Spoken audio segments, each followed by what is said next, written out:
आप देखिए कहीं भी आप मुरीद होते हैं ना, तो पहले तो ये देखना चाहिए कि जिस पीर के आप मुरीद हो रहे हैं उसका अकीदा क्या है। अगर तो उसका अकीदा अहले सुन्नत के मुताबिक है तो आप उसके मुरीद हो सकते हैं, अगरचे उसकी कोई भी करामत ज़ाहिर ना हुई हो।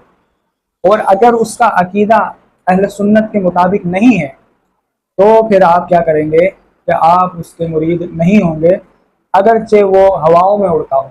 ठीक है ना, अगरचे उसने अपने नाम के आगे पीर तरीक़त, रहबर शरीयत, फलाना फलाना जो भी अलकाबात लगाए हो, लेकिन उसका अकीदा अकीदा अहले सुन्नत से मैच नहीं करता, तो आप उसके मुरीद ना हो।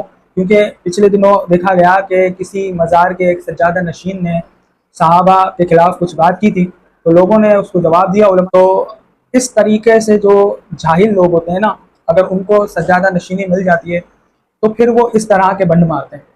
तो ऐसों से बचना चाहिए और पीर ऐसे को बनाना चाहिए जो सुन्नतों का आमिल हो, शरीयत का पाबंद हो, नमाजों का पाबंद हो, अकीदे अहले सुन्नत पर वो इस्तकामत हासिल किए हुए हो, और हर तरीके की बुराइयों से वो पाक हो, और आलिम भी हो।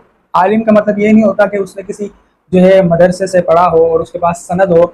आलिम का मतलब ये होता है, इस सिनेरियो में जब आलिम कहा जाता है ना कि पीर ऐसे को बना जो आलिम हो, तो उसका मतलब ये होता है कि उसको कम से कम इतना इल्म हो कि वो अपने ज़रूरत की चीज़ें वो किताबों से निकाल ले, या उसको ज़रूरत की चीज़ें जो है मालूम हो। मिसाल के तौर पर नमाज के मसाइल हैं, रोज़े के मसाइल हैं, पाकी नापाकी के मसाइल हैं, इतनी चीज़ें तो पीर साहब को आनी चाहिए ना।